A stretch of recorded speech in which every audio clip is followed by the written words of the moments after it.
కుంతలమయమైనటువంటి బురద నీటిలో కూర్చొని నిరసన తెలుపుతూ ఈ పరిస్థితినైనా అర్థం చేసుకొని సిగ్గు తెచ్చుకొని సోయి తెచ్చుకొని ఇక్కడ ఉన్నటువంటి ఎమ్మెల్యే తోట లక్ష్మీకాంతారావు ఇకనైనా స్పందించి మొన్ననే మున్సిపల్ ఎన్నికల్లో నీకు 10 మంది కౌన్సిలర్లు అంటే నీకు ఇంకా సోయి వస్తలేదంటే పిచ్చుకున్న పట్టణ ప్రజల మీద నీకు ఎలాంటి అభిప్రాయం ఉందో మాకు అర్థమైతా ఉంది.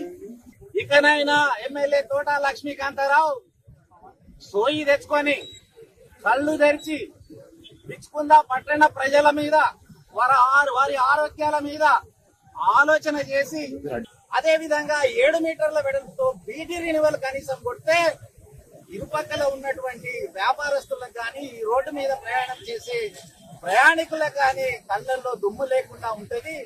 అదే విధంగా ఈ గుంతలమయమైనటువంటి రోడ్డు బాగు చేసే విధంగా అవకాశం ఉంది, ఆల్రెడీ మంజూరు చేసి ఉంది.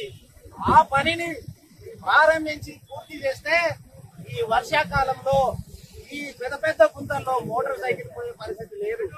కారు కూడా సైలెన్సర్ లో నీళ్లు పోయి కార్లు కూడా ఆగిపోయే పరిస్థితి. ఈరోజు ఎన్ని నీళ్లు ఉన్నాయో ఒకసారి చూడండి.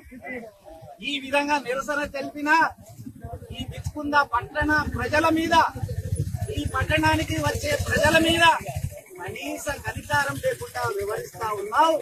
ఇకనైనా బుద్ధి తెచ్చుకొని సోయి తెచ్చుకొని ఈ రోడ్డు పనులు పూర్తి చేసి ప్రయాణికుల ఇబ్బందులు దూరం చేయాలని, వారి కష్టాలు దూరం చేయాలని డిమాండ్ చేస్తూ ఈ కాంగ్రెస్ పార్టీ ప్రభుత్వం వెంటనే స్పందించి, ఈ ఎమ్మెల్యే స్పందిస్తాడో లేదో నాకైతే తెలియదు, కానీ కనీసం కాంగ్రెస్ పార్టీ ప్రభుత్వం అధిష్టానమైన R&B అధికారులైనా స్పందించి వెంటనే ఈ రోడ్డు పనులు ప్రారంభించి పూర్తి చేయాలని నేను డిమాండ్ చేస్తాను.